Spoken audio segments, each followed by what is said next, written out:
ces البحث acquis عن بعض الرسوم، بعض الصور، بعض الخرائط et لإعانته أثناء حديثه on va عن هذا présenter الموضوع. quelques cartes لذلك فإن الصور et التي quelques قد dessins des ترونها Touaregs. أمامكم ليست Vous verrez للأستاذ الدكتور ميشيل فاليه، إنما هي quelques مصادر images متنوعة أخرى. de ce qui سيتكلم va باللغة parler. الفرنسية، Il لكنكم parle en français. ستسمعون ترجمة فورية Vous écoutez لمدة une نصف ساعة أو traduction 40 دقيقة، ثم بعد ذلك نتلقى pendant une مداخلاتكم demi-heure. وأسئلتكم Après, on reçoit حول موضوع votre question, vos questions. في الحقيقة مهم بالنسبة للقارة الإفريقية بشكل كبير. Il est important concernant le continent africain. À vous parler. Je commence par vous saluer et vous remercier de l'intérêt وأنا أبدأ ب السلام عليكم que vous prenez pour وأشكركم ces populations touaregs. لكي أقدم إليكم صورة عن شعب الطوارق. Je regrette de n'avoir qu'un temps très restreint, وأنا يعني مؤسف جدا، أتأسف جدا، car la plupart des conférences que je fais durent plusieurs heures. المحاضرات التي يعني ألقيها تدوم ساعات، لكن الوقت المتاح لي الآن نصف ساعة. Je suis obligé de faire quelque chose وأنا مجبر de très على court. أن أختصر De très court et de survoler, sinon je n'aurai pas le temps d'aller jusqu'au bout. وحول الموضوع. Je commencerai par dire que bon, je regrette aussi de ne pas avoir de carte que puisse vous faire rapidement pour vous expliquer ce que je... وممكن أن أقوم برسم خريطة. Les Touaregs font partie d'une des trois grandes civilisations saharo-sahéliennes ثلاث حضارات كبيرة، qui marquent ساحل الصحراء التي le centre du nord de l'Afrique, entre la Méditerranée et البحر الأبيض المتوسط. en gros le Soudan et la région du Nil. بين السودان ومنطقة النيل. Si vous voyez la carte de l'Afrique, إذا نظرتم إلى au خريطة إفريقيا milieu du nord du continent, il y a في الجزء الشمالي الأوسط من القارة saharien, au sud de l'Algérie et du Maroc, une grande zone qui est une zone saharienne. Et puis, où les pluies ne dépassent pas 200 mm par an et qui sont d'origine méditerranéenne. Et puis au sud, vous avez une zone qu'on appelle sahélienne, qui est alimentée par les pluies de mousson venant du golfe de Guinée, et qu'on appelle la zone sahélienne, et qui est propice au pâturage. Il y a de nombreuses tribus arabes, peuls, qui fréquentent aussi ces régions, mais il y a trois grands ensembles qui, bout à bout, va de l'Atlantique jusqu'au Soudan. Ce sont les Maures dans le Sahara occidental, les Touaregs dans le Sahara central et les Toubous dans le Sahara oriental. Les Touaregs ont une origine berbère. Ils proviennent, les premiers que l'on connaisse, proviennent de migrations de populations berbères qui sont venus de Tripolitaine pour les premières, ensuite ce sont les Ouaras, ou qui sont venus du sud marocain, ce sont les Lemta, et qui ont fait route vers le sud pour les premières là, de Tripolitaine, et qui ont fait route vers le sud-est pour les secondes, les Lemta. Pour des raisons de pâturage, car un certain nombre de tracasseries avaient empêché de d'avoir des terres de transhumance habituelles, ces tribus ont émigré vers le sud-est, vers les grands massifs centraux où ils pensaient trouver du Sahara, où ils pensaient trouver de la nourriture à leur convenance et de l'eau. Ou bien à la suite d'un certain nombre de faits politiques, comme par exemple l'arrivée de l'islam au 7e siècle, ou l'arrivée de la deuxième vague islamique au 11e siècle, les Beni Ella, qui sont partis de Caire, et puis au milieu, pour fuir un certain nombre d'opérations militaires, parce que certains d'entre eux avaient adopté le kharidjisme. Et tous ces faits ont fait que ils sont tous partis vers les grands massifs centraux. Ceux qui sont partis de Tripolitaine sont vite arrivés sans problème dans ces massifs. Mais ceux qui sont partis du sud marocain ont mis beaucoup plus de temps. Et ils étaient trop faibles parce qu'ils ne sont pas partis en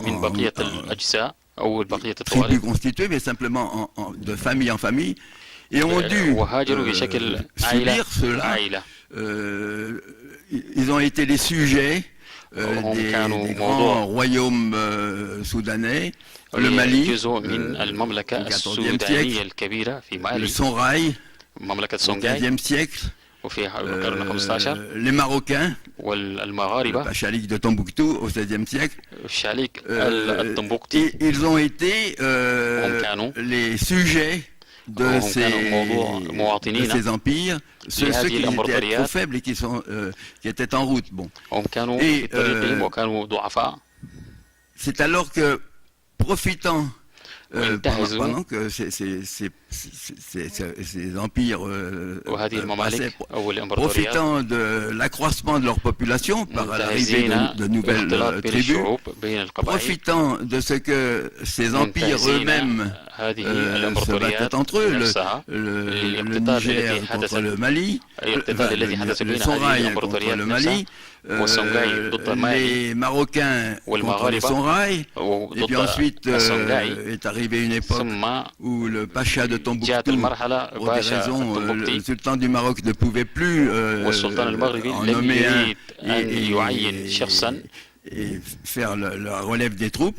Donc il y a eu un affaiblissement de ces troupes marocaines. Les Touaregs en ont profité pour, étant plus nombreux, n'ayant plus rien à craindre ou moindre à craindre, pour constituer de très grandes confédérations avec un ordre féodal qui privilégiait le guerrier. Parce que dans ces pays-là, à cette époque, pour survivre, il fallait être le vainqueur.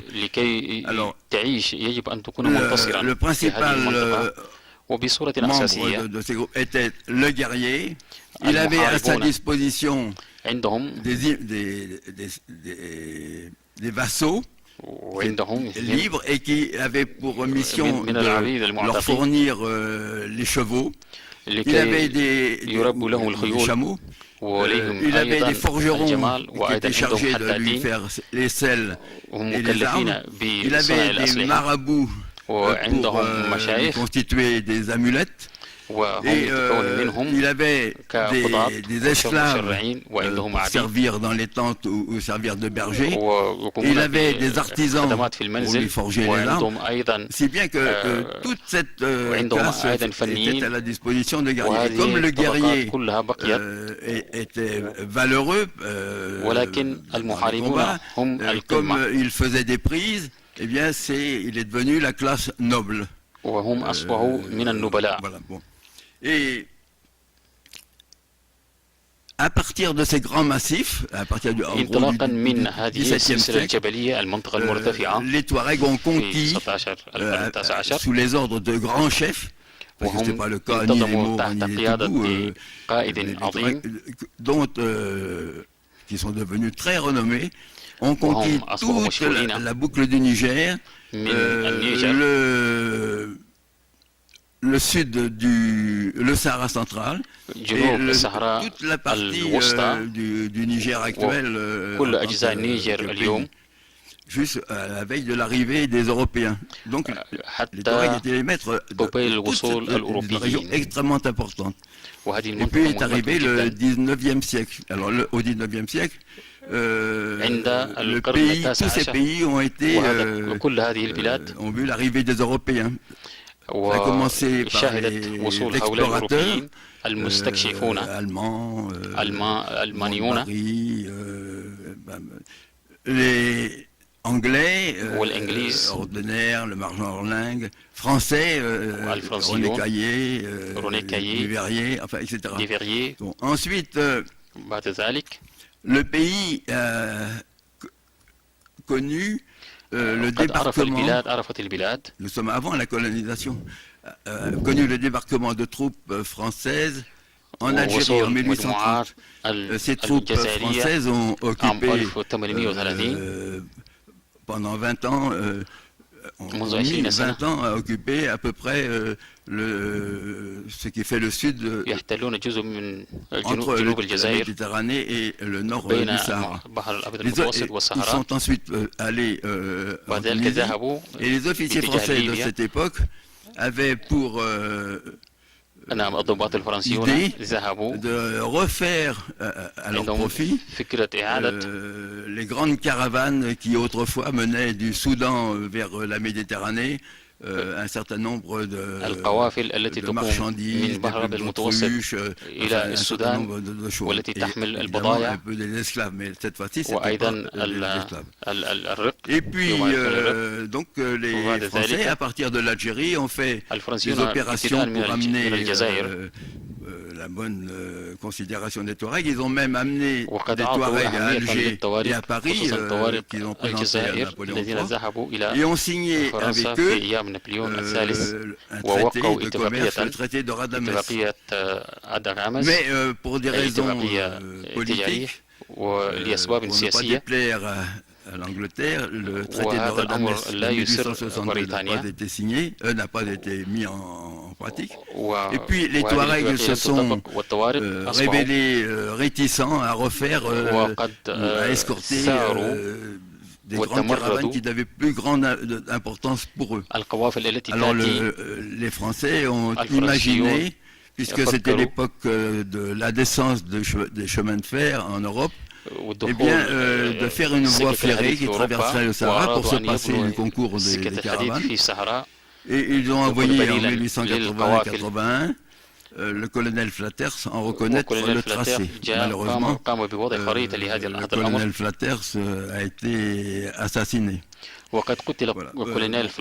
Ensuite, ce 19e siècle a été marqué par le dépeçage de l'Afrique unilatéralement par les États européens, puisque c'était l'époque de l'industrie naissance. On avait besoin de produits africains pour cette industrie et on avait besoin de l'Afrique pour les débouchés. Donc les Européens qui jusqu'à présent se bornaient avec des bateaux sur le bord de la côte à faire des commerces en envoyant sur le bord des embarcations, eh bien se sont arrogés le droit en 1885 au congrès de Berlin, que chaque pays européen pouvait disposer d'une terre en Afrique à condition qu'il en assure la sécurité, c'est-à-dire qu'il l'occupe. Alors, ça a été immédiatement le rush vers des côtes jusque vers le centre de l'Afrique. Et puis, vers le centre de l'Afrique, de la partie nord de l'Afrique. Et puis, dans le sud, à partir du golfe de Guinée, on ne pouvait accéder à la côte qui était extrêmement boisée que par des petites rivières parallèles qui étaient très proches les unes des autres, et verticales à la côte. Et les Français, les Anglais, tout ça se sont jetés sur ces petites rivières et il y a eu des heurts puisque les uns arrivant avant les autres ou arrivant en disant c'est moi qui suis là, c'est bon. Et pour éviter ce que explique par exemple ces rivières verticales, les territoires étroits et longs que sont le Ghana, la Côte de l'Or, le Dahomey, etc. Et puis pour éviter justement de se monter sur le pied, les Anglais et les Français ont signé des conventions qui se réservaient de grandes parties dans lesquelles ils étaient tranquilles. Et c'est ainsi qu'ils ont signé la convention de 1890 qui faisait qu'ils ont tracé sur une carte une ligne entre la ville de Say, environ un peu à côté, pas très loin de Niamey, et la ville de Baroua qui se trouve sur la pointe du lac Tchad. Ils ont cité une à peu près parallèle à la côte et ils ont dit tout ce qui est au sud de cette ligne est aux Anglais, ça correspond au Nigeria actuel, et tout ce qui est au nord jusqu'aux possessions françaises de l'Algérie, puis qui viennent de débarquer là-bas, et sont français. Et quand on regarde sur une carte, eh bien, c'est exactement l'emplacement de tout le pays Touareg. Alors, les Français, comme ils avaient un blanc-seing, ils se sont mis à commencer à conquérir le pays que cette convention leur accordait. Alors ils ont agi de deux façons, d'abord par des troupes venant d'Algérie qui avaient un statut particulier qu'on appelle les troupes nord-africaines, mais qui dépendaient de la métropole directement, du ministère de l'Intérieur, et puis au sud, à partir de Dakar, et puis par des troupes dites coloniales, qui dépendait du ministère des colonies et qui n'avait pas les mêmes attributions françaises. Donc ils ont pris le traité de Berlin était en 85, ils ont pris en 90 la convention, ils ont pris Tombouctou en 1993, ils ont envoyé une mission qui a pris Zinder, une mission qui allait à le lac Tchad, même plusieurs missions, la mission Afrique centrale et la mission Sahara, partie de Ouargla, et qui ont pris et mis un fort à Zinder. Et puis ensuite, les troupes du Nord sont descendues de l'Algérie et ont pris Insala en 1899. Et à partir de ce triangle, Tombouctou, Zinder et Insala, eh bien, ça va être assez rapide. Les troupes françaises, les unes vont remonter vers le nord, les autres vont descendre plus au sud. Ils vont rencontrer beaucoup de résistance de la part des Touaregs, mais par exemple dans la région de Tombouctou, la colonne Boni a été tuée en entier avec une centaine de personnes, enfin bon. Mais c'était évident, les Touaregs se battant avec essentiellement des sabres et des lances et des boucliers en cuir, les armes à feu hurlent dessus. Donc les Français se mirent à administrer chacun de leur côté. Dans le nord, qui dépendait du ministère de l'Intérieur, ils ont fait les territoires du sud. Et dans le sud, ils ont fait des espèces de provinces, ils ont fait avec beaucoup de tâtonnements qui sont devenus territoire du Niger, territoire du Soudan, Soudan-Niger, pour aboutir à peu près à des grands ensembles qui ont fait par la suite le Mali, le Niger, etc. Et puis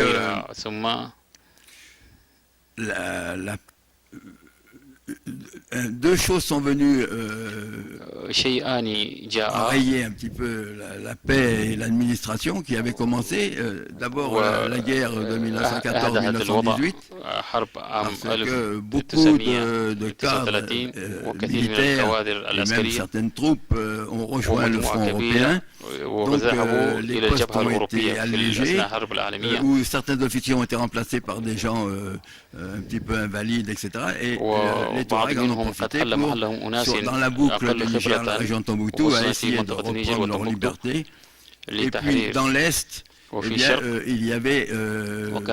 il s'était formé au Tchad une troupe de la confrérie musulmane guerrière Senoussi, qui a été chassée du Tchad par les officiers français, mais qui, en 1914, eh bien, sont partis du sud de la Libye, Koufra, pour déloger les garnisons italiennes qui se trouvaient au Fezzan. Et ces garnisons italiennes, les Italiens avaient remplacé les Turcs dans la Libye actuelle, 5 ans après les Français. Et ensuite, eh bien, après avoir chassé les Italiens, sont partis du côté français, mener des grandes attaques contre les postes français. Donc c'était un problème. Il y a eu le père de Foucault qui a été assassiné, il y a eu un certain nombre de postes qui ont dû être évacués. Bon, cela a fait que il y a eu une période un petit peu sombre. Mais après la guerre, tout est revenu à peu près dans l'ordre, si je puis dire.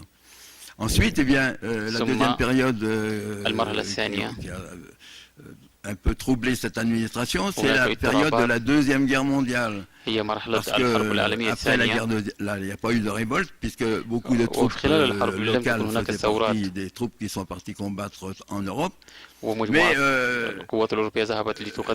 s'est passé qu'il y a eu ce qu'on appelle le réveil du tiers-monde, et qu'un certain nombre de ces combattants ont voulu plus de considération, plus etc. Ce qui a amené les autorités françaises, notamment le général de Gaulle, le discours de Brazzaville, le discours de Dakar, à faire un certain nombre d'institutions qui devaient amener progressivement l'administration française à céder le pas à l'administration locale. Bon. Les deux faits marquants de cette époque, c'est que suite à ces mesures prises pour l'autonomie, etc., il y a eu constitution de partis politiques en Afrique. Et dans le Mali, ce sont des Noirs qui étaient à la tête de ces partis et ont lutté pour essayer, puisqu'il y avait une rivalité avec les tribus Touaregs qui sont blanches, qui ont lutté pour essayer de libérer, pour que ces esclaves soient libérés. Mais comme ces esclaves servaient à l'élevage d'immenses troupeaux de cette région et que toute l'économie de cette région était basée là-dessus, si on libérait les esclaves, eh bien l'économie totale de toute cette région s'effondrait. Alors il a été pareil au Niger voisin, si bien qu'on a été obligé, les Français ont été obligés de signer des conventions avec l'aménagement. On garde les esclaves, qui ne s'appellent plus esclaves, on les garde comme bergers, etc. Mais ils auront droit à être libres de leur personne et ils auront droit à une partie du croix du troupeau. Et puis est arrivé ce qui devait arriver, les indépendances. Le premier pays possédant des Touaregs à être indépendant a été la Libye. Parce que la Libye était tout au moins la partie Touareg était le Fezzan, qui était occupé, je l'ai dit tout à l'heure, par les Italiens, qui après avoir été chassés par les Senoussi sont revenus. Et pendant la Deuxième Guerre mondiale, les Italiens ont été du côté des Allemands. Et donc les Français ont pris les territoires italiens. Et en attendant le sort du Fezzan, de la Libye, il a été décrété une administration provisoire qui a duré d'abord par les Anglais et les Français de la Libye, et puis ensuite sous l'égide pour leur propre compte, et puis ensuite sous l'égide de l'ONU, et qui a donné l'indépendance après un référendum en 1957. Donc, sous le commandement, une monarchie sous le commandement du roi Idriss Ier. Le roi Idriss Ier avait à ce moment-là pas beaucoup de moyens, et donc, le pays était administré par des fonds venant des Nations Unies. Et le roi Idriss a signé un accord avec la France où pendant un certain temps, pendant cette période provisoire, tous les officiers français qui administraient en remplacement des Italiens restaient pendant plusieurs années. Donc, il n'y a pas eu d'heure et les Touaregs ont été absolument tranquilles. Bon. Et puis après la Libye en 1957, en 1960, la France a donné l'indépendance à l'AOF. Et parmi les pays qui ont des Touaregs, il y a eu le Mali et puis le Niger. Pour le Mali, la présidence a été confiée par les Maliens eux-mêmes au président Modibo Keïta, qui avait déjà refusé le référendum de 1958 et qui avait une politique très marxisante. Et d'ailleurs, il était aidé surtout par les soviétiques. Et pour cette raison, il y a eu une première réaction touareg, c'est que la plupart, un certain nombre de tribus qui sont surtout religieuses dans cette tribu, des tribus sont venus se réfugier en Arabie Saoudite. Un certain nombre de gens sont venus en Arabie Saoudite pour des raisons en plus, ce président Modibo Keïta a pris des mesures contre les Touaregs de la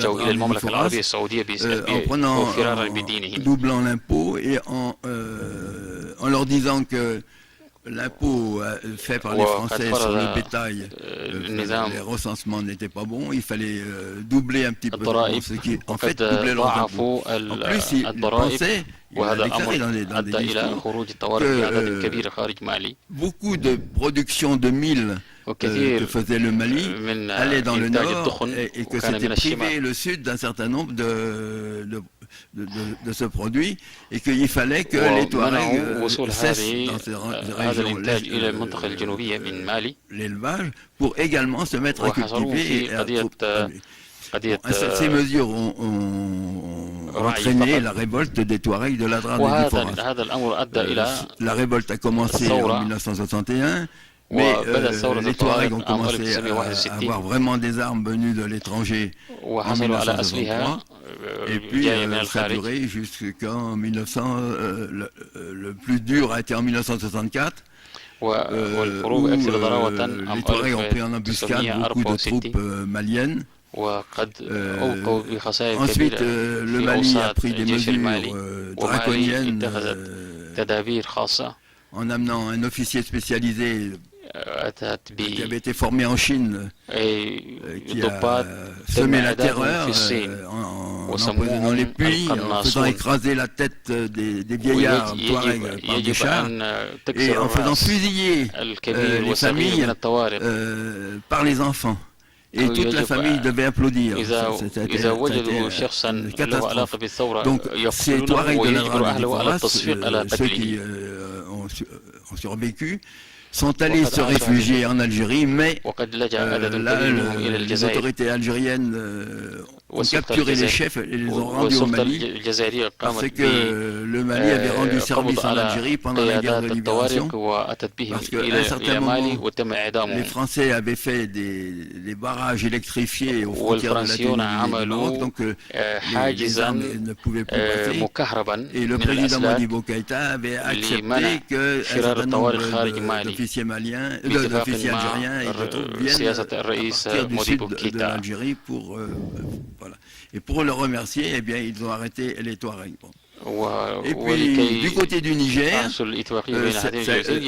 moment-là, en 1960, c'était l'indépendance, c'était le président Hamani Diori, qui était un socialiste, mais enseignant, beaucoup plus modéré, et qui a eu la bonne fortune de nommer un ministre des Affaires nomades, qui était précisément un Touareg, et puis le pays bénéficiait aussi de recherches hydrauliques et minières que venaient de faire les ingénieurs français juste avant de partir. Donc les Touaregs avaient la possibilité de faire du commerce avec leur pays exploité dont ils tiraient profit, et puis avoir un certain nombre de stations de pompage furent installées justement sur ces... Donc ça s'est très bien passé au début. En ce qui concerne l'Algérie, l'Algérie a été indépendante en 1962, et à la veille de l'Algérie, il y avait déjà... D'abord, les Touaregs n'ont pas participé à la guerre de libération qui se passait pour eux dans le nord et qui n'avait rien à voir avec eux dans le sud. Bien sûr, quand on lit la presse algérienne ou certains disent qu'ils ont participé en citant 2 ou 3 désertions, mais en fait, j'étais sur place dans ces endroits et à ce moment-là, mais en plus, la wilaya, enfin les forces qu'ils avaient envoyées, dont je parlais tout de suite là, au Niger, eh bien, elle a essayé de passer ses armes, mais elle n'a pas pu. Mais au moment de l'indépendance, les Français ont été obligés de la laisser passer en Algérie. Et c'est une wilaya qui avait choisi le régime socialiste algérien en exil, avait choisi les gens de Tintois exprès. Et quand ils sont arrivés à Tamanrasset, eh bien, ils se sont mis pour chasser les Touaregs. Bon. Les Touaregs ont riposté. D'abord, ils sont allés voir encore les Français qui se trouvaient là pendant un bout de temps, et les Français leur ont dit on ne peut rien puisqu'on va partir. Donc, certains Touaregs sont partis voir des combattants blancs de la Révolution. Et il y a eu dans toutes ces régions deux forces qui se combattaient. Enfin, on est arrivé, on n'a pas tiré, mais c'était tout juste. Et chacun envoyait la nuit des messages à ses forces pour se plaindre de l'autre force qui interceptait les autorités françaises. Ce qui fait que les Touaregs n'ayant pas participé en Algérie, la région étant entre population noire, qui étaient les jardiniers des Touaregs, et puis population blanche, le gouvernement algérien nouveau était très ennuyé. D'autant plus qu'il était à ce moment-là aux prises avec une révolte, la guerre de Kabylie. Et puis dans l'ouest du pays, il y avait la guerre des frontières sahariennes avec le Maroc. Parce que avant l'arrivée des Français dans ces régions, une grande partie de l'Algérie actuelle était marocaine. Et puis au moment de la guerre de libération, enfin juste avant la libération, le sultan du Maroc avait obtenu de l'Algérie que les affaires reviendraient normales après la guerre. Et puis une fois la guerre passée, les Algériens n'ont rien voulu savoir. Qui a entraîné cette guerre des frontières. Et donc, ils n'ont pas voulu, ils ont été prudents, et ils se contentaient à ce moment-là de nommer certains chefs touaregs dans les instances gouvernantes du pays. Par exemple, Ménocal Bogar a été nommé vice-président de l'Assemblée algérienne. Et donc, ces pays dont je viens de dire les débuts, il n'y a pas grand de choses à dire sur cette révolte de là-bas. Mais tout va se changer au moment des grandes sécheresses. Il y a eu 2 grandes sécheresses qui ont touché le Sahel. La première sécheresse qui a été de 1969 à 1974, qui a anéanti 80% des troupeaux des Touaregs, les femmes étaient obligées de chercher des graines dans les fourmilières. on a l'enfant avec des bras gonflés, on a vu ça dans la presse, énormément de gens sont morts. Et puis, donc, les pays européens à ce moment-là, ou l'Arabie Saoudite même, les Nations Unies ont donné des secours. Et puis, une deuxième sécheresse est venue 4 ans après, annulant tous les efforts de reconstitution du troupeau qui avaient été faits. Bon. Si bien que les Touaregs ont été obligés d'émigrer vers l'Algérie, vers la Mauritanie, vers le Niger, mais le sud du Niger, et puis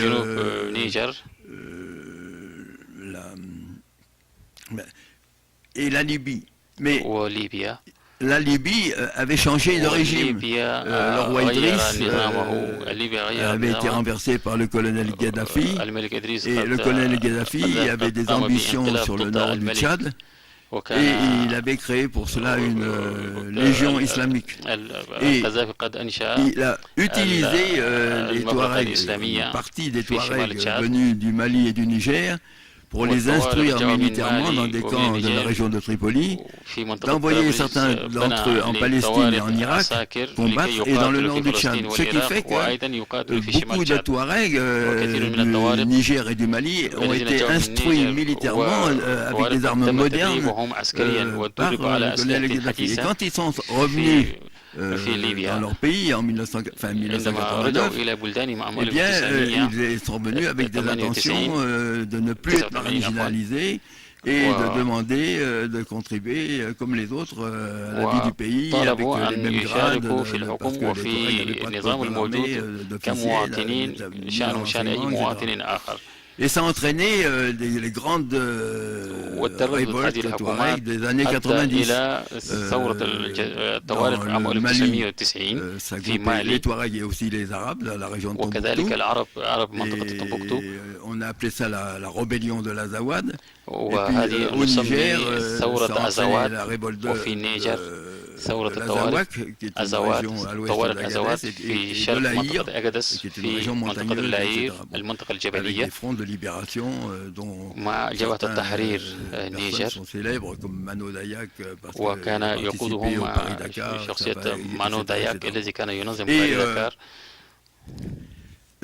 Ces révoltes ont été très violentes. Il y a eu énormément de morts parce que d'abord il y a eu la France, le Burkina Faso, l'Algérie sont intervenus parce que la France, parce qu'elle finançait le carburant et la fourniture des armes aux armées qui étaient anciennement des pays, et puis l'Algérie parce qu'elle voulait conserver son influence dans la région. Donc un premier accord a été fait à Tamanrasset, qui n'a pas, en janvier 90, qui n'a pas duré longtemps. Et puis un autre accord a été fait en 1991. Et puis qu'on appelait le pacte national. Et puis, entre-temps, il y a eu la nomination d'un certain nombre par des réunions qui ont eu lieu à Tombouctou ou à Alger, de commissaires, etc. Et un de ces commissaires a été tué. Et donc, il y a eu une résurgence de la révolte, mais qui a été sanglante, parce qu'il y a été un certain nombre d'officiers de l'armée malienne se sont désertés, et ont fondé une milice qu'on appelle les Gandakoy, qui luttait contre tous les campements Touaregs, les exterminait. Et on a eu à ce moment-là, dans ces années-là, ils ont attaqué les bateaux qui faisaient le commerce. À chaque combat, il y avait 400 morts. À chaque combat, c'était extrêmement violent. Et puis, du côté et ça s'est terminé en 95. Et puis, du côté du Niger, eh bien, les premiers accords ont été signés en 1994. Alors, du côté du Niger, c'était extrêmement facile parce que l'armée malienne étant composée uniquement d'éléments sédentaire, enfin noir, n'a pas connaissance des zones désertiques et ils sont rentrés dans l'Aïe. Il y a eu des combats où ils ont été faits, il y a eu beaucoup de prisonniers et l'armée nigérienne n'osant pas entrer plus avant, et bien se sont contentés d'arrêter à Niamey, etc., tous les commerçants touaregs, en disant quand vous nous rendrez vos prisonniers, nous vous rendrons. Néanmoins, il y a eu un accord en 94, il y a eu un accord après en 95, le premier par Manodayak, le deuxième par Issa Boula et le troisième par certains Touaregs qui ont attendu quelques mois un commencement d'exécution. Et donc on repris le combat et donc il y a eu un troisième accord en 98.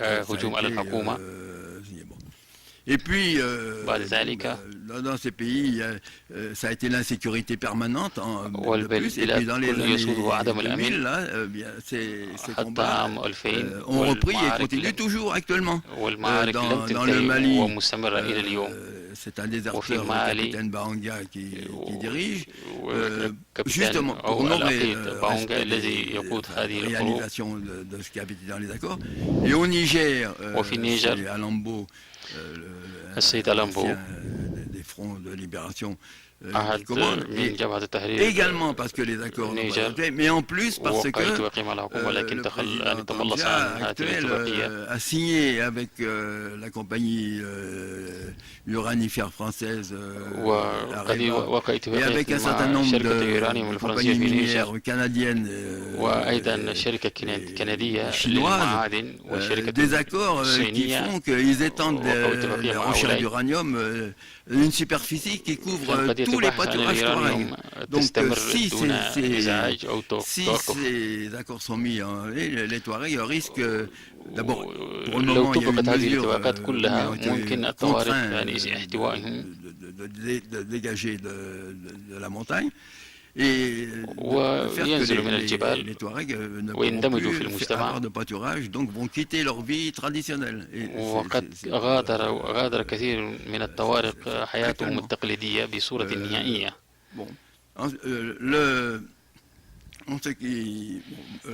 sur le plan politique, ما يتعلق بالمستوى السياسي، القبائل التي جاءت من الشمال للذهاب إلى المنطقة الجبلية، والذي كان في الغرب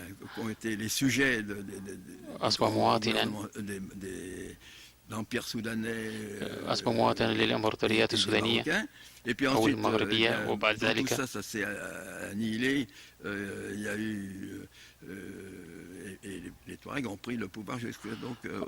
الطوارق في العديد من المناطق في الإمبراطوريات القديمة التي أشرت إليها كانوا يعني عندهم سلطة. والأوروبيون لم يتعاونوا معهم بشكل كامل حتى يحصلوا على حقوقهم. وعدد كبير جدا كثير منهم طبعا من مناطق أخرى جاءوا إلى مالي ونيجر، لكن بسبب التصحر قد رحلوا. وما يتعلق بالخارطة السياسية، وهذا دائما هذه مشاكل مستمرة. Sur la partie, disons, ethnographique, eh bien, les Touaregs sont des blancs. الطوارق هم من الجنس الأبيض لأنهم من البربر. Les hommes portent, je vais vous donner simplement ce qui le distingue des autres, parce qu'on n'a pas le temps. وهناك ما يميز شخص من شخص. Les hommes portent des voiles qui masquent le visage, le voile de front et de bouche. C'est-à-dire que contrairement aux Maures, aux Arabes et aux Toubous qui portent un voile en forme de turban, dont un pan tombe sur l'épaule, et qui au moment des vents de sable, etc., prennent ce pan quelquefois des bancs. Les Touaregs, le voile Touareg n'est pas du tout comme ça. Le voile Touareg est un voile qui, effectivement, est là pour enlever toutes ces conditions géographiques, les bancs de sable, mais il a un rôle de tradition, d'enseignement, de vie par exemple, le voile, quand vous rencontrez un Touareg qui rencontre une autorité, un gouverneur, un président, un de ses chefs, un vieux, eh bien, il descend son voile sur les yeux. Et puis quand il y a quelque chose de léger, par exemple un aspect de la féminité, par exemple quand les femmes jouent du tambour, eh bien ce sont les femmes. Eh bien, on entend de loin, eh bien, tous les Touaregs relèvent le voile du bas. Et tous les tours du voile sont codifiés, ont un nom. وإلا هو يحافظ على لثامه في كل الأحوال وهو أمر مهم في حياة هؤلاء الناس وهم طبعا عندهم سرج خاص لجمالهم مختلف عن سرج القرآن أو التوبو أو مجموعات السودانية الأخرى وهناك سرج بالنسبة لوصف السرج الطوارئ بشكل ملعقة ثلاثي الرأس permettent à leurs pieds de toucher le cou de l'animal et de l'animer والطوارق غالبا ما إذا أراد أن يسرع الحيوان الذي ينطفيه يحرك برجله ويحك أو رجله les Touaregs, beaucoup de Touaregs, les Touaregs de l'Ouest et les Touaregs du Nord ont des tentes en cuir dont le vélum وهم يستخدمون الجلد في كثير من الأشياء sur des étriers faits de poteaux en bois. يتخذون من الأواني المصنوعة من الجلد يهلبون الحليب ويجعلوا أيضا مخمضة يصنعوه من الجلد بعكس القرعان أو التوبو. Dire autrement, dans la société touareg, les femmes ont une extrême طبعا هو liberté. يستخدم عبارة توبو بدل القرآن لأن المتعارف عند الأوروبيين هذا هو. Pas critiquées, mais parce que elles sont le visage découvert. Les caresses sont admises entre camarades. Et puis surtout, les Touaregs, seuls parmi les grands nomades du Sahara et du Sahel, ont gardé l'aspect féodal. الطوارق هم الوحيدون المحافظون على شكل ملابسهم ولم يغيروا وكأنهم فرسان القرون الوسطى.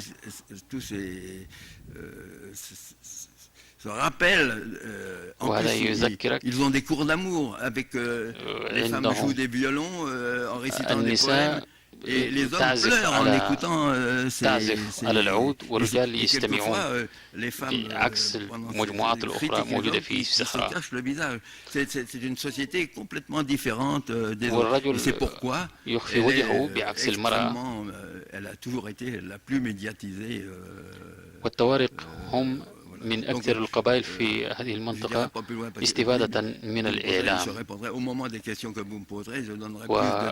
وأنهي حديثي على هذا الحد وأجيب على أسئلتكم. وهم ترون الآن أمامنا امرأة من اللاهير وعندهن حجاب طويل وفي مناطق أخرى حجاب قصير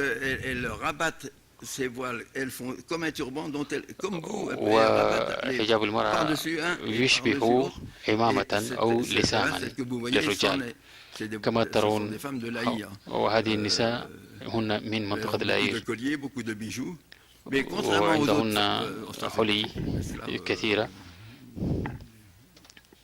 Alors là aussi, vous voyez, ça, ce sont des fêtes qui ont lieu, des fêtes musulmanes qui ont lieu où les femmes, à cette occasion, والنساء في هذه المناسبة sur la tête, montent des ânes qui sont harnachés avec des coussins extrêmement décorés qui tombent jusqu'à terre. Et ça, c'est une des fêtes religieuses de l'Aïr. وهذه أعياد دينية في منطقة الأهير. Et les femmes touareg portent des bijoux. Jamais vous verrez une personne ni en Mauritanie ni au Tchad avec التي ليس لها مثيل في موريتانيا ولا في تشاد.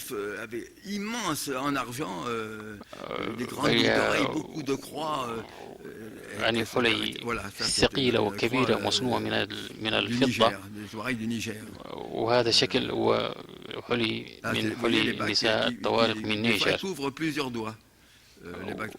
وطبعا هذه أزياء طارقية ومعصم، وهذه معظمها من منطقة اللاهير.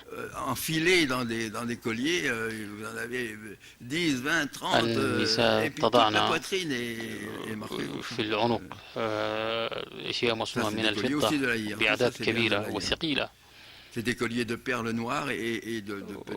وهذا الحلي من اللؤلؤ الأسود. Ça, je mets en doute, ça c'est une bague qui a été transmise, ou alors qui est parce que depuis une vingtaine d'années, après les indépendances des Français, il y a eu un nouveau type de bijoux, parce que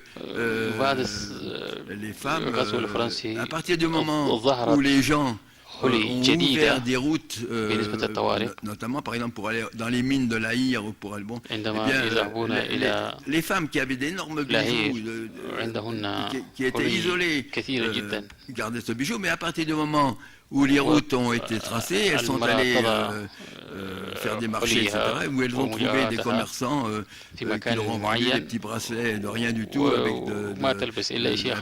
de cuivre, et tout ça, et elles ont remplacé en partie, ce qui fait que c'est une femme de l'Aïr, ليست معتادة لدى القبائل المجاورة للطوارئ، وهذه امرأة من منطقة اللاهير. Bon, ça aussi, tout ça c'est pris au Niger. وهذه صور كلها من نيجر. Ça c'est voilà, bon, ça c'est une vieille. هذه امرأة عجوز من الطوارق. Bon, ça c'est du Niger. Tout ça c'est du Niger, vous voyez. هذه النساء كلها c'est le voile court dont je parlais tout à l'heure. وهذا هي الحجاب القصير الذي تحدثت عنه قبل قليل. Alors, si vous me posez des questions, إذا أردتم أن تطرحوا أسئلة حول الموضوع الذي تكلمت عنه أنا مستعد. طيب نشكر الأستاذ. On remercie professeur, الدكتور على هذه المحاضرة الثرية، وإن كان استعرض في البداية cette conférence débat qui est très riche, وقت قصير في الحقيقة avec un للحديث عن الجانب très court temps. سوف نبدأ ببعض On commence par quelques interventions. أن المداخلة يرجى ألا تتجاوز دقيقتين. Et chaque intervention ne doit pas dépasser 2 minutes. Intervention de Dr Salah.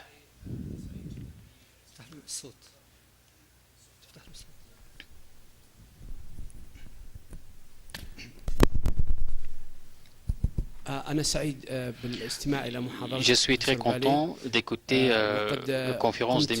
Michel Vallée.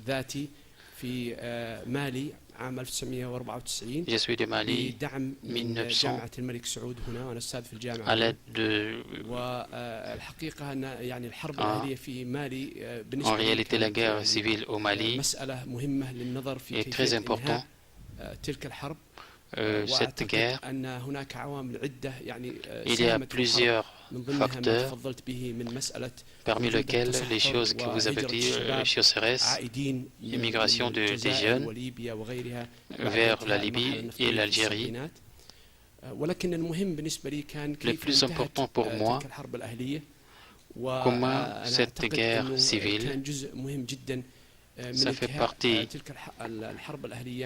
cette guerre civile التي قامت بها مجموعة من سواء الحكومة الجزائرية في ذلك الحين أو حتى حكومة باماكو. Et les actions les bonnes actions réalisées par le gouvernement d'Algérie, من ممثلي الأزواد أو représentant des Azawad ou les Touaregs, باماكو والمساهمة في qui sont venus à Bamako pour participer au régime وأيضا يجب أن لا ننسى أيضا الدور الذي قام به il ne faut pas oublier ce qui a été réalisé par Cheikh Haram al-Makki, Cheikh Soubaïl, professeur Mohamed Ali, qui a participé. Il a fait un effort pour que la guerre se cesse. Président de la Banque islamique mondiale. Et il ne faut pas désespérer, comme vous êtes spécialiste, pour arrêter cette guerre. Les Touaregs de Berbères, vous avez dit que les Touaregs sont des Berbères. Les Touaregs sont les péninsules arabiques. Il y a qui dit les Touaregs sont... Concernant le Hasnawiya, autour de Tombouctou, est-ce qu'ils sont des Arabes ou ils font partie de Touareg? Hasnawi. Je n'ai pas bien compris le nom qu'il m'a donné là. Docteur Saleh. Hasnawi. Le tribu Hasnawi. Le tribu Hasnawiya. Ah non, oui, alors, bon, non. Hassanawi. Oui. Voilà. أنا لم أفهم السؤال بشكل جيد.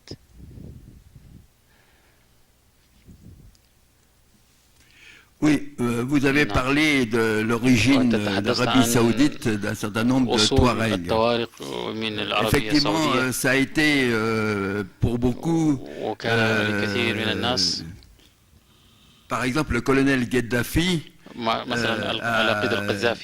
commencé à dire dans les réunions qu'il a tenues parce que tous les Touaregs étaient des Arabes et qu'ils devaient rejoindre un grand mouvement, une espèce de confédération arabe. Il a dit ça dans une réunion de Tamanrasset au début de la rébellion en 1990. Il a redit ça dans un voyage qu'il a effectué en Mauritanie. Et je me trouvais à un moment donné en Libye avec l'ambassadeur de France quand nous avons entendu ces choses. Et l'ambassadeur de France s'est exclamé, mais enfin ça va pas. Et je lui ai dit, monsieur l'ambassadeur, mais le colonel Gaddafi a en partie raison.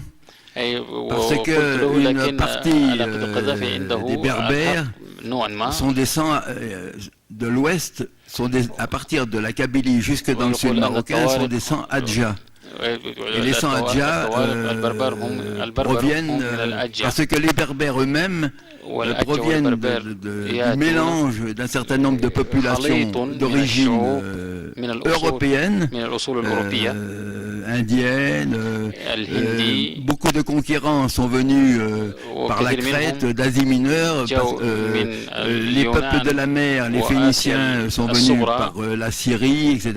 Tous ces peuples ont attaqué l'Égypte. Et puis un certain nombre sont restés en Égypte. Et puis d'autres qui sont partis, repartis, chassés par les pharaons, et puis d'autres qui ont été expulsés dans les déserts de l'Ouest. Bon. Et puis ensuite, donc d'origine indo-européenne, et puis d'autres viennent d'Arabie, mais d'Arabie du Yémen. Il y a des migrations qui ont contribué à former les Berbères, et puis d'autres vagues qui sont venues par le sud. C'est toute une fusion, une alchimie qui s'est faite, dont on ne sait pas exactement comment ça s'est fait, parce que ça a débouché. Tous ces gens avaient des langues différentes, et puis en fait, ça s'est cristallisé sur une langue libyque, qui est devenue une langue berbère, avec des caractères tifinards.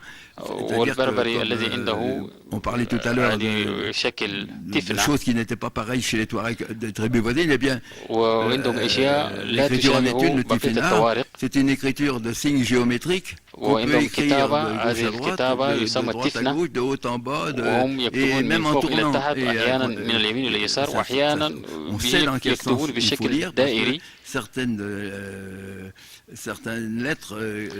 بعض الحروف يعني مستدير، وهذا عبارة عن نقطة. Donc plusieurs populations anciennes de toutes les origines ont formé les Berbères, dont les Yéménites. Et ces 100 Adja proviennent en particulier des Yéménites. Comme les Yéménites sont dans la péninsule arabique, c'est des Touaregs anti-islamiques. Beaucoup de Touaregs ont des origines anti-islamiques. Ça, c'est pour la première région. Donc, effectivement, proviennent de tribus anciens parents. Les Hassaniya, ce sont des Berbères, mais des Mours. Je vous ai dit que les Touaregs étaient entre les Mours à l'ouest et puis هي مجموعة العربية البربرية والتوبو هم الجرعان في الشرق. وحدثت الغزوات غزو الإسلامي. Il y a eu des répercussions des fêtes qui se sont passées à la Mecque ou ailleurs après qui ont touché, qui sont venus des origines de la Mecque. Bon, il y a eu وحدث اختلاط مع قبائل أخرى في طريقهم إلى هذه المنطقة. Le schisme, il y a un chiite qui est venu s'installer الذين جاءوا واستولوا على بعض المناطق في مناطق القبائل البربر. Et puis, à un certain temps, au Xe siècle, à un certain temps, il s'est rappelé ses origines orientales. Et donc, il est parti conquérir l'Égypte, en laissant dans la Tunisie quelqu'un pour un gouverneur pour le remplacer et gouverner le temps qu'il aille prendre l'Égypte. Bon. Et quand ce calife fatimide est arrivé, ils ont fondé l'Égypte, son général a fondé le Caire. Et puis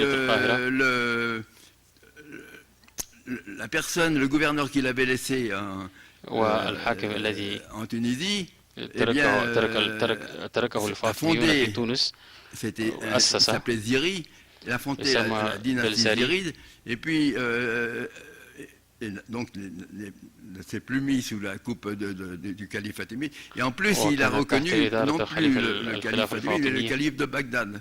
Et pour se venger, le calife fatimide a envoyé des bédouins qui étaient dans la région du bas Nil, des bédouins qui ont l'origine l'Arabie Saoudite ou un peu plus haut la Syrie.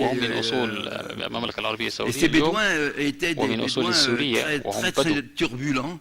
Et à un moment, au XIe siècle, où il y avait une grande sécheresse.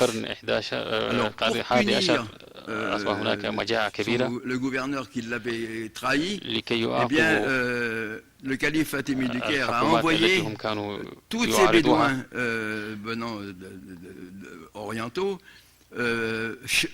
pour punir son...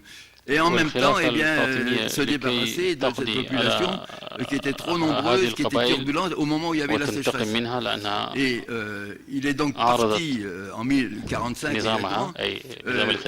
des troupes arabes qui étaient composées des Beni Hilal, des Beni Solaïm et puis des Beni Hassan. C'est pour répondre à votre question, les Hassaniya. Et ces bédouins qui sont partis au XIe siècle sont restés à stagner parce qu'un certain nombre de tribus berbères étaient en querelle entre elles, se sont servis de ces troupes pour les aider. Ces troupes donc à partir du 11e, alors, le 12e et 13e siècle sont restés dans la région algérienne pour ces troupes arabes. Ensuite, elles sont arrivées dans la région, à la fin du 13e siècle, dans la région d'Oujda, dans le nord-est du Maroc. Et les sultans du Maroc successifs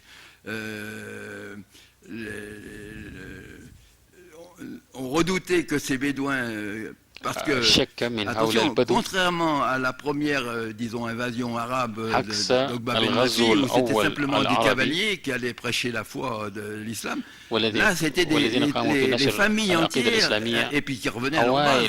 Là c'était des familles entières avec leurs troupeaux, et qui étaient affamés, donc ils ont tout ruiné sur le passage au début. Les sultans marocains, quand ils sont arrivés à la fin du XIIIe siècle, les ont donné des terres vers le sud, عدد كبير جدا pour les détourner. وصلوا إلى حتى les derniers منطقة الأطلس sultans saadiens et salawites, surtout, والسلاطين privilégié la أول سلطان descente علوي de ces Beni Hilal أعطى أهمية le long لبني هلال dans la Mauritanie actuelle. وفي موريتانيا اليوم Ils ont servi au Maroc هم قدموا خدمات d'espèces de harka, de qui للسلطان prenaient des المغربي. terres au nom du sultan. Voilà, bon. Et parmi ces bédouins, il y avait les Hassaniya.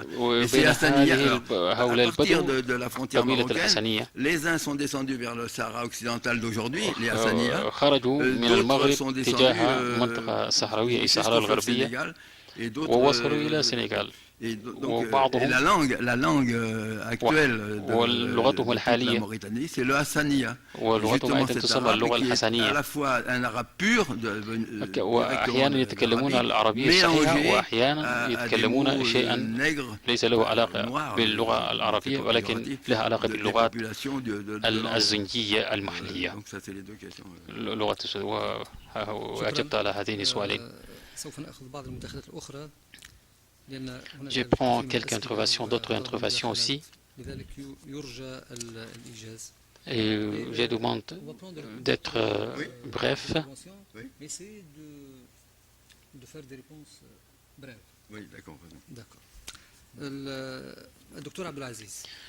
تجيب على السؤال لكن يجب أن تكون يعني تتوخى الاختصار. دكتور عبد العزيز. Je vous remercie, M. Palais. C'est une précieuse.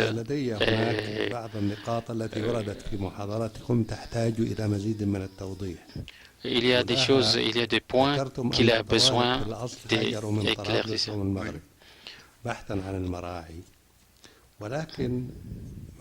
J'ai dit les Touaregs sont partis en cherchant des pâturages. Les Touaregs sont immigrés de plusieurs régions. Ils ont émigré vers le désert. Vous avez dit leur origine berbère. Vous avez répondu à la question de Dr Saleh. Mais leur mine et leur physionomie ressemblent. Leur physionomie ressemble aux physionomies arabes. Je crois qu'ils sont d'origine arabe. Ils sont venus de la péninsule arabique. Le 13e point, vous avez indiqué une société pâturage, une société tribale.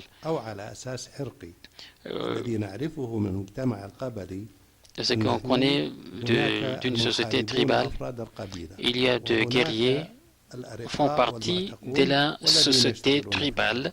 Il y a des esclaves. Et pourquoi il y a eu cette catégorie dans la société touareg? Bon, la première partie, j'y ai répondu que... La première partie, j'ai répondu tout à l'heure en disant que les origines arabes étaient essentiellement par la voie des Sanhadja qui avaient une origine himyarite. Tant qu'à la société féodale, pourquoi la société féodale? Parce que dans les temps anciens et jusqu'à l'arrivée des Européens, ce n'est pas parce que c'est comme ça, il y avait beaucoup de guerres au Sahara et dans le nord du Sahel. Et pour gagner les guerres, eh bien, il faut être fort. Et pour être fort, eh bien, il faut avoir des guerriers qui ne fassent que la guerre et pas d'autres occupations. c'est la raison pour laquelle on a créé cette société féodale où tout était à la disposition d'une classe sociale. Le combattant avait ses montures d'une classe sociale qui était les vassaux. Il avait des armes d'une autre classe sociale qui étaient les forgerons. Il avait les amulettes d'une autre classe sociale qui étaient les marabouts. Il avait ces terres, ces jardins cultivés d'une autre classe sociale qui étaient les artis.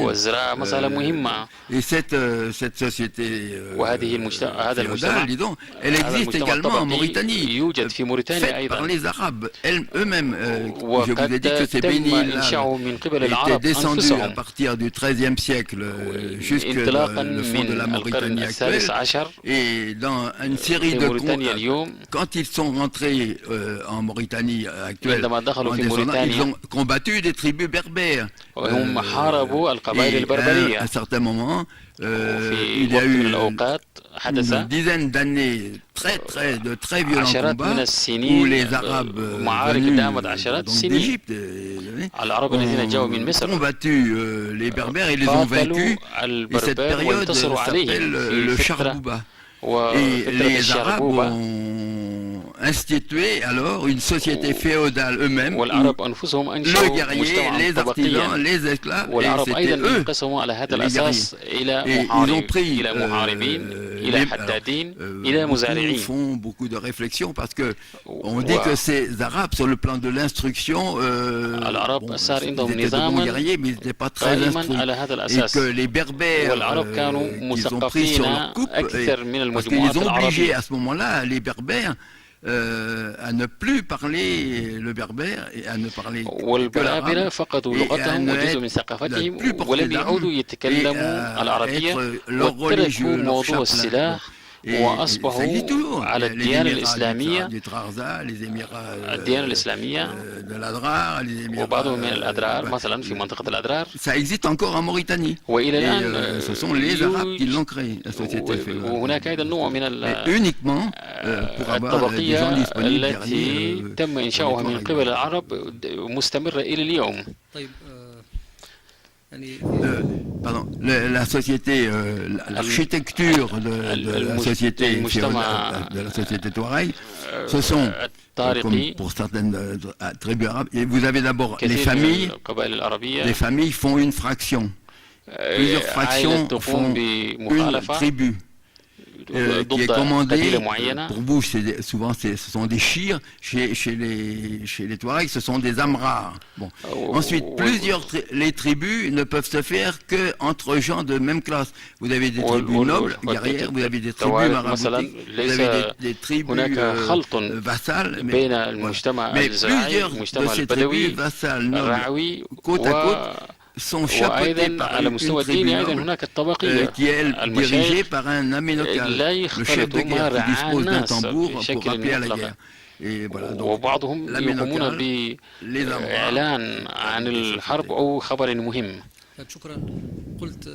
هذه مهمتهم. J'ai dit les analyses de la part du professeur il porte التمييز بين المعلومات الإثنوغرافية التي استقاها هو مباشرة من خلال رحلاته وملاحظات.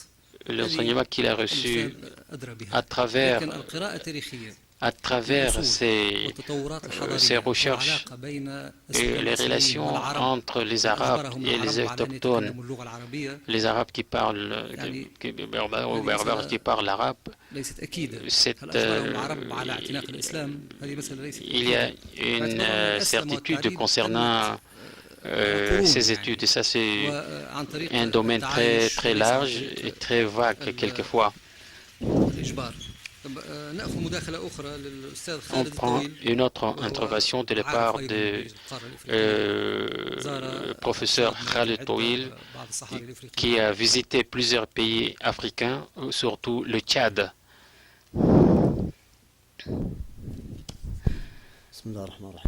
Au nom de Dieu, je remercie M. Vallée professeur, il n'a pas préparé, malgré qu'il n'a pas préparé cette conférence débat, mais c'était une conférence débat très précieuse. يتحدثون عن واقع هو في الأصل عربي قبائل الطوارئ. لو تأملنا حركة الكشوف الجغرافية من القرن الرابع عشر mouvement des explorateurs, le Portugais, il y a un contact avec entre les Arabes et explorateurs arabes et européens. En Afrique, il y a Jack Bruce, Stanley Livingstone. Il avait des objectifs religieux, économiques, les sources africaines. Période, j'ai eu des gens comme Vallée qui s'occupent des actions humanitaires. Ce que j'ai remarqué, il était officier à l'armée française, l'armée coloniale. Il est devenu chercheur. Il parle. Ma question pour le professeur.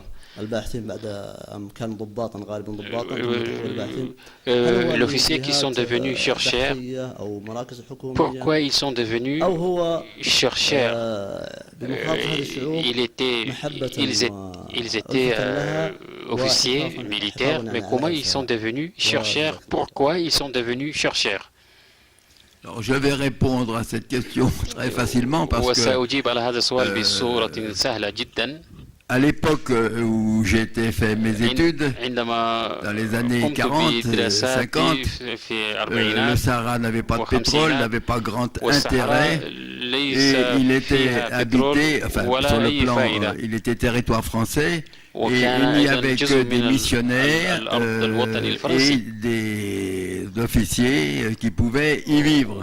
Et comme moi, j'ai toujours été attiré par les grands déserts, par leur immensité, par leur beauté, et par les populations qui y vivaient, mais qui souffraient de la chaleur, qui avaient beaucoup, qui avaient énormément de génie pour pouvoir combattre. Eh bien, la seule façon de venir au Sahara, c'est d'être officier. En plus, la formation d'officier, moi je suis passé par Saint-Cyr, et la formation d'officier donne un certain nombre de qualités, de désir de connaissance de l'orientation, de connaissance de la guerre, de connaissance j'ai donc venu, j'ai choisi la vie d'officier pour vivre au Sahara parce que c'était le seul moyen d'y être à cette époque. Ensuite, j'ai donc aimé les populations et voulu vivre avec elles. Et la seule façon, quand l'armée française est partie du Sahara, de retrouver mes nomades et le pays auquel je m'étais beaucoup attaché, eh bien c'était de prendre une voie qui me permet d'y retourner. À ce moment-là, il y en avait une seule, c'est la recherche scientifique. Pour laquelle j'ai fait un certain nombre de hauts diplômes. Ça m'a été extrêmement facile parce que justement, la formation des écoles militaires est très stricte et très dure. Et donc, voilà pourquoi. Je ne pouvais pas faire autrement si je voulais rester au Sahara et je suis bien content et puis ensuite, eh bien, ça m'a permis, quand vous êtes militaire, vous êtes obligé d'obéir à certaines là, je pouvais avoir mon franc-parler. J'ai toujours, lorsque je fais de l'histoire et qu'il y a eu des mauvais coups de la part de l'armée d'occupation, j'ai toujours réagi extrêmement violemment, comme je le fais à chaque instant. Voilà. Donc, c'est par وأنا ما متفق على هذه الأمور. ثم نعود إلى المداخلات. Je retourne vers l'intervention. Il y a une question. لا يوجد كيان سياسي موحد، لكن كان يمكن أن يكون السؤال هل توجد حركة وطنية طوارئية لجمع الطوارئ؟ Est-ce qu'il y a un mouvement national pour les Touaregs? Touareg qui veut avoir une indépendance et un État commun à tous les Touaregs de la région. C'est l'argument qui a été diffusé par notamment les Maliens et notamment les Algériens aussi. Ils ont pensé que les Touaregs avaient été amenés par des officiers français qui ont été obligés de quitter l'Algérie ou le Mali ou le Niger et qui ont d'abord créé en 1958 une organisation qu'on appelle l'OCRS, qui avait pour but, avec l'argent du pétrole algérien, français, d'aider les régions nomades voisines du Niger, du Mali, du Tchad et de la Mauritanie. Les Touaregs eux-mêmes n'ont pas d'idée, absolument pas, jamais eu, enfin jamais eu. Le premier mouvement, il y a eu vers le 8e, 9e siècle, lorsque, alors ce sont les Maures du côté, ce ne sont pas les Touaregs, mais ce sont les Maures, les Berbères du sud marocain qui sont descendus vers la Mauritanie. Et là, ils ont créé un royaume qu'on appelle le royaume d'Aouda Ghost. Ce royaume d'Aouda Ghost, qui était sur la piste caravanière entre Sicile Massa, qui était la grande ville du Sahara marocain, qui s'appelle aujourd'hui Erfoud, et qui rejoignait la région de Tombouctou. Eh bien, ce royaume a eu plusieurs chefs. Ça a duré même pas 5-6 siècles peut-être, qui a effectivement eu pour intention d'unir tous les Berbères du Sahara. Et effectivement, il avait une grande... mais depuis, je dirais que il n'y a pas eu... Les Touaregs actuels, je dirais même, d'ailleurs Mano Dayak, qui était un Touareg, l'a dit, le plus grand ennemi des Touaregs, ce sont les Touaregs eux-mêmes, parce qu'ils se divisent. Il ne faut pas oublier que quand les Français sont arrivés dans le Sahara central, eh bien, il y avait de l'autre côté les Touaregs du Hogar, ils ont trouvé les Touaregs du Hogar. Et de l'autre côté, dans la Libye actuelle, les Turcs ont trouvé les Touaregs Hadjer. Eh bien, quand il y avait des querelles entre... il y avait des grosses querelles à ce moment-là, à l'arrivée des Français, entre les Hogar et les Hadjer. Et les Touaregs Hadjer ont demandé l'aide des Turcs contre leurs frères Touaregs. Et les Touaregs ont demandé l'aide des Français contre... Dans les mouvements de libération, même à l'heure actuelle, vous avez des très grosses... par exemple au Mali, le président Modibo Keïta, dont j'ai parlé tout à l'heure, a pris des mesures qui ont offensé de nombreux Touaregs. Mais il y avait au Mali une tribu qu'on appelle les Moulindel, qui pendant la conquête française avait un grand chef, un grand aménocal qu'on appelle Firoun, et qui a défié les autorités françaises et qui a eu beaucoup d'autorité. Eh bien, en hommage à cette tribu, le président Modibo Keïta et ses successeurs, Moussa Traoré, Amadou Toumani Touré,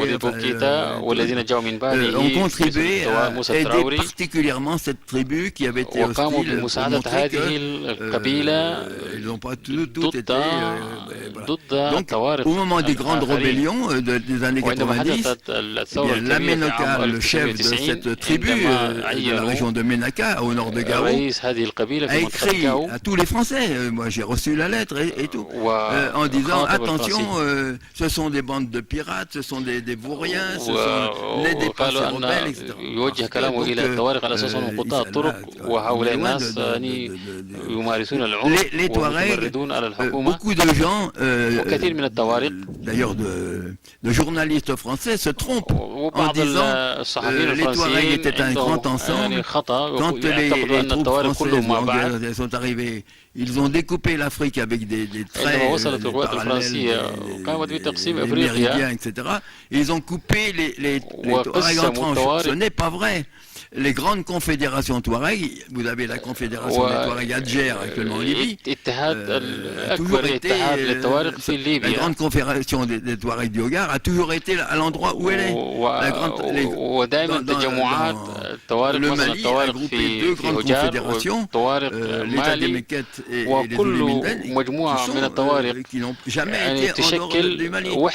Les Touaregs du Niger ont groupé les Kelaïr, les Kelgrès, les Oulé-Minden de l'Est, et ils ont toujours été dans cette région. Jamais les frontières n'ont fait que ces deux confédérations-là sont nigériennes, ces deux confédérations sont maliennes, celles-ci sont algériennes, mais et elles étaient ennemies très souvent.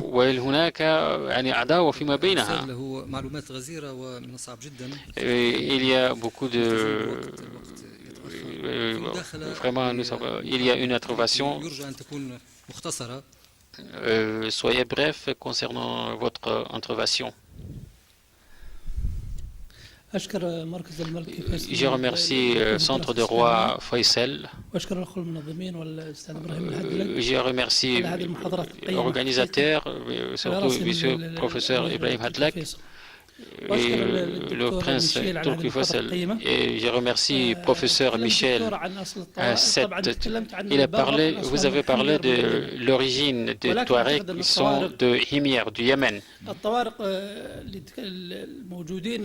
Touaregs ils sont leur origine d'Arabie Saoudite, précisément nord de Taïf, dans la région de la Mecque. On l'appelle Touareg, qui existe actuellement en Arabie Saoudite. Ils sont partis après la Deuxième Guerre mondiale. Ils sont descendus en Égypte, en Libye, et ils s'est mélangé avec d'autres. Comment la Deuxième Guerre mondiale?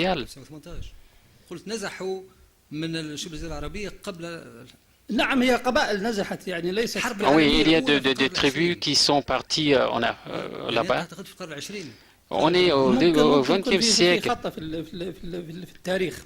Peut-être il y a une erreur concernant.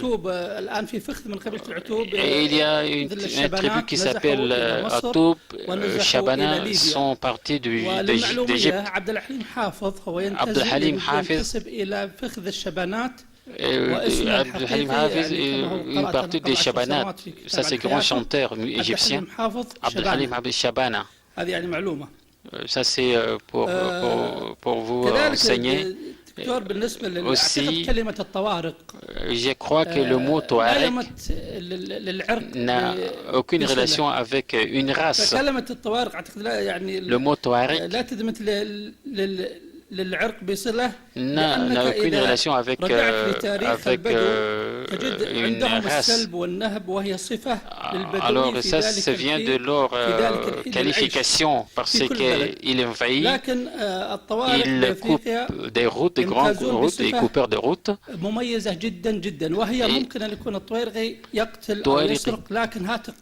Touareg, même on a...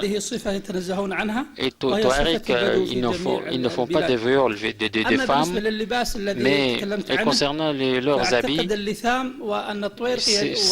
c'est tribu pour distinguer un homme, un vrai homme de l'autre. Ça, c'est une coutume. Comme les Arabes, chez les Arabes, on dit mahrama. Ça, c'est une coutume. وذلك ممكن لحفظ الوجه عن عوامل Peut-être pour التعرية garder le visage contre le désert et question, ça veut dire qui a relation avec la climatisation. من أين Mon professeur, أتى مسمى القرآن؟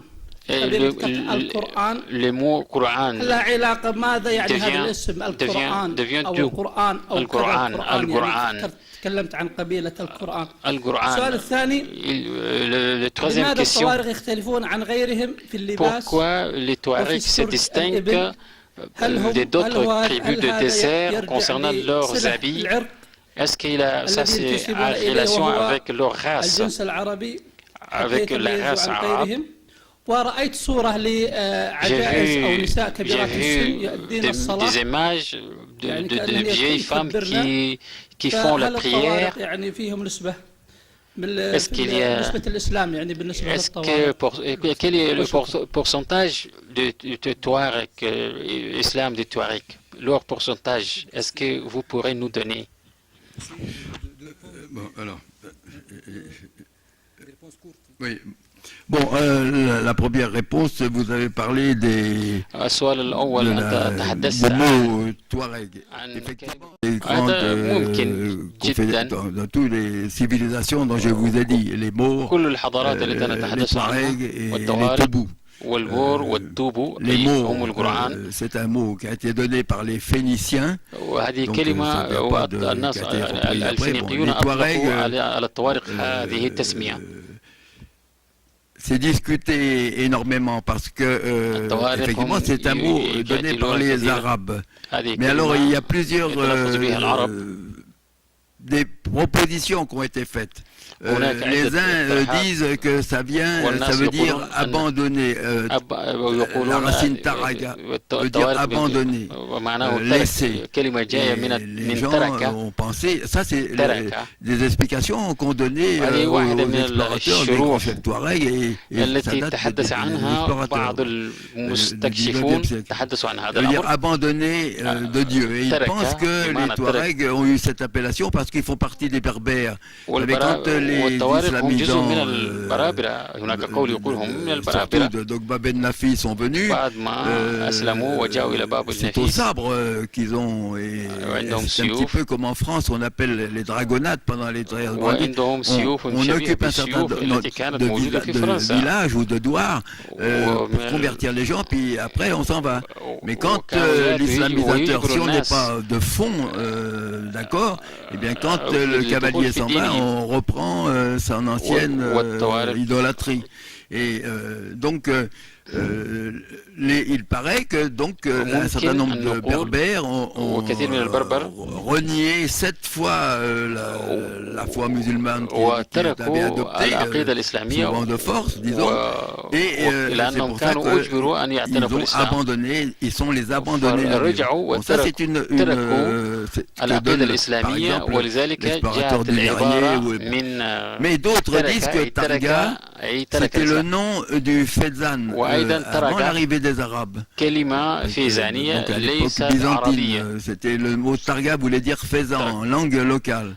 Et quand les Arabes sont arrivés, quand Oqba Ben Nafi est arrivé au faisan, il a vu des gens voilés qui portent le niqab et le litam, le voile de front et en même temps le bouc. Et eh bien, il les a appelés les Touaregs, mais ils ont appelé Touaregs tous les autres qu'ils ont vus en dehors de cette région, mais qui avaient le même voile. Donc, on ne sait pas vraiment. En ce qui concerne pourquoi on le porte, etc. C'est pas pour le désert. Par exemple, au XIe siècle, vous avez les Berbères qui ont fondé la civilisation almoravide, qui est allée jusqu'en Espagne, au califat de Cordoue. Eh bien, dans le califat de Cordoue, au moment de l'époque almoravide, c'est-à-dire au XIe siècle, il n'y avait que les Almoravides qui devaient porter les deux voiles, enfin le niqab et le litam. Et il était interdit aux autres Arabes qui avaient participé à la conquête de porter ce voile. Donc, la connaissance à Cordoue, ولعل هذا الأمر قد لعب دورا في تغييرات ربما بسبب الحرارة، بسبب الصحراء، وبسبب سياسة معينة كما ذكرت.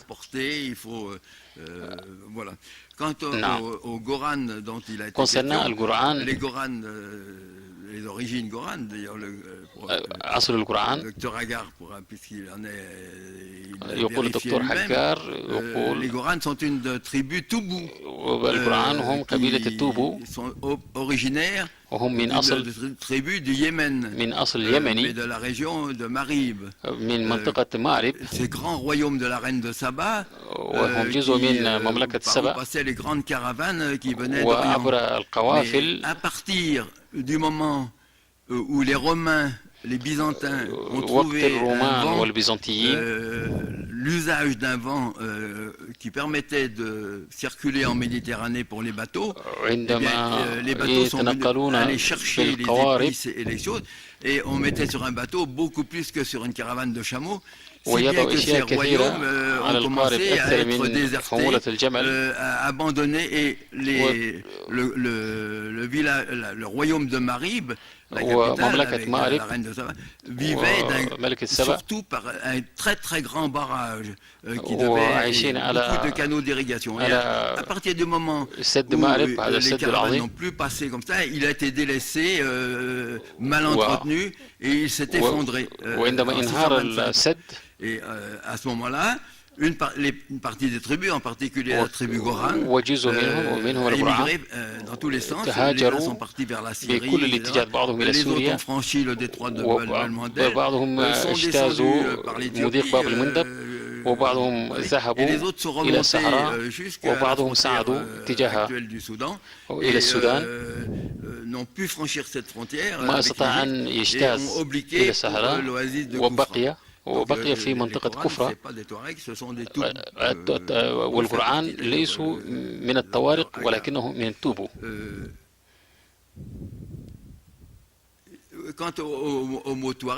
ما يتعلق بما كلمة الطوارق كوبردر، يعني قطاع الطرق. ترك بالعربي الطريق، بالعربي يعني الطريق. وكثير من الكتب القديمة في القرن التاسع عشر المستكشفون وكانوا يكتبون كلمة الطوارق، ما يكتبون مع حرف الجي باللغة اللاتينية، لكن مع حرف كاف. إذن وهذه الكلمة ربما عندها علاقة بكلمة التركة. والطوارق هجار، والطوارق الجزائر والليبيا، وعندهم لثاما مستديرا فوق الرأس، وأيضا العمامة ملونة أبيض أسود في نفس الوقت، وهم يتميزون بهذا الشكل. يعني بعض الأسئلة السريعة. Il y a des réponses rapides. Ils sont actuellement pratiquement tous musulmans, mais il est un fait qu'ils ont été, disons, islamisés vers le 15e siècle, surtout. Mais jusqu'aux années 1950-60, les chefs touaregs préféraient aller à certaines fêtes où il y avait des filles. يفضل أن يذهب إلى الأعياد الوثنية أكثر مما يذهب إلى الأعياد الإسلامية. وهذا أيضا، هذه ظاهرة أيضا موجودة وأنا لاحظتها بنفسي. Parce que pour se faire bien voir des populations musulmanes, les Français qui occupaient ces régions payaient eux-mêmes les pèlerinages. هذه المنطقة، والفرنسيون كانوا يدفعون، الحكومة الفرنسية كانت تدفع يعني تكاليف الحج لبعض الطوارق. هل لديهم عادة ممارسة autrefois, oui, enfin autrefois, jusqu'aux années 1940 حتى عام 1940 و50 المرأة التاريخية في بعض الأوقات sur des tombeaux, mais pas des tombeaux touaregs, des tombeaux anciens habitants, pour faire de la divination. وعندهم عادات وثنية. Pourquoi il y a des croix sur ces ornements de femmes? لماذا هناك شكل صلبان في طوارق النيجر يحملون الصليب، وكل هذه مصنوعة في نيجر وبعضها مصنوع في، والأصل كان كثير من الباحثين اشتغلوا في هذا الموضوع. Ça part des symboles qu'avaient les Carthaginois ou les populations anciennes de la Méditerranée, égyptiennes, représentant des femmes, علامات وإشارات أهل قرطاجة، une tête très simplifiée, une paire de seins, والرأس بشكل معين وحديد بشكل معين وبعضها بشكل مثلث. وبعد ذلك معناه تميمة، هم يعني هذه أشكال بعض منها تمثل التميمة، ولإنجاب المرأة ولا كذا هم يقولون إذا لبستها بالشكل هذا المرأة تنجب، وأحيانا بشكل حرف W أو W باللغة الإنجليزية، et qui représente la fécondité. وهذا إذن يلبسون من أجل الإنجاب. هذا اعتقاد. المرأة تحمل صليبا وفيه صورة للرجل، والحدادون بدأوا يكيفون مصنوعاتهم حسب الاعتقادات التي يحملها الناس.